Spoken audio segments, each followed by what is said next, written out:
আমার বাবার বয়স 45 বছর। আমার দাদা মরে যান 1968 সালে, তার মানে এখনো 3 বছর একত্র যুদ্ধ আমার দাদা দেখি নাই। তাহলে আমি কিভাবে রাজাকারের বংশ? লাভ আছে? পড়াশোনা করে কোনো লাভ আছে? ঢাকা শহর বিশ্ববিদ্যালয়ে পড়াশোনা করি, হ্যাঁ? এই বই খাতায় পড়াশোনা করে কি লাভ?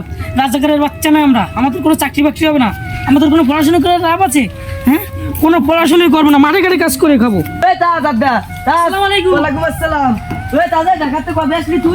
কেবল আসলাম, পড়াশোনা করতে ভালো দেখতে না, বুঝতে পেরেছেন?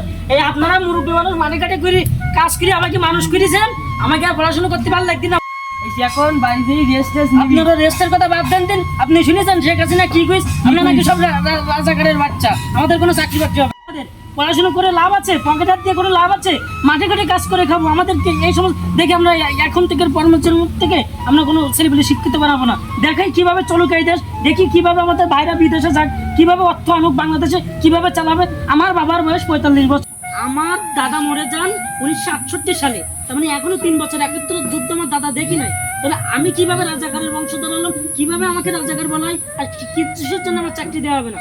যাদের 60% হচ্ছে কোটায় চাকরি হবে, তাহলে আমাদের কি হবে? আপনারা যে সারা জীবন কষ্ট করে আমাদেরকে পড়াশোনা করিয়েছেন, কি লাভ করেছেন আপনারা? তাহলে এখন যদি বলে যে সব কোটায় চাকরি হবে, এই জন্যই তো দেশটা ধ্বংস যাচ্ছে, মূর্খ সূর্খ দিয়ে সব দেশ চালাচ্ছে। কেন?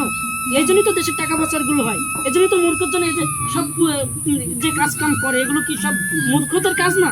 শিক্ষিত হয়ে কি লাভ? আমি সে কথা বললাম না আপনাকে, আমাকে আর পড়াশোনা করতে ভালো লাগছে না। আজকে থেকে মাঠে কাজ করে খাবো, দিন আনবো দিন খাবো।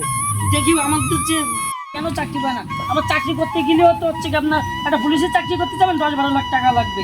কোনো একটা আসামি ধরতে গেলে 2-5 টাকা দিলে তাদেরকে ছেড়ে দেয়।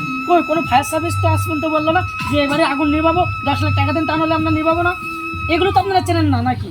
আমরা আজকে এই কষ্ট করে পড়াশোনা করেছি, এখন আমাদের কোনো চাকরি নাই।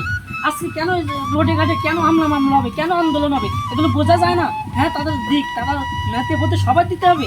একজন বীর মুক্তিযোদ্ধা, তাদেরকে তো সব দিতে হবে। আপনি একজন যুদ্ধ করেছেন, আপনার যতটুকু দরকার, আপনাকে 20,000 টাকা দিয়ে 50 টাকা দিক, আমার কোনো আফসোস নেই। তার মানে তো আপনার কোটা নাই, সব যে আপনি কোটায় দিয়ে চাকরি দেবেন, তাহলে আমরা পড়াশোনা কী করবো? তাহলে আমাদের বাদ দিয়ে দেন, তাদেরকে আলাদা করে পড়াশোনা করেন, আমরা মাঠে ঘাটে কাজ করে খাই।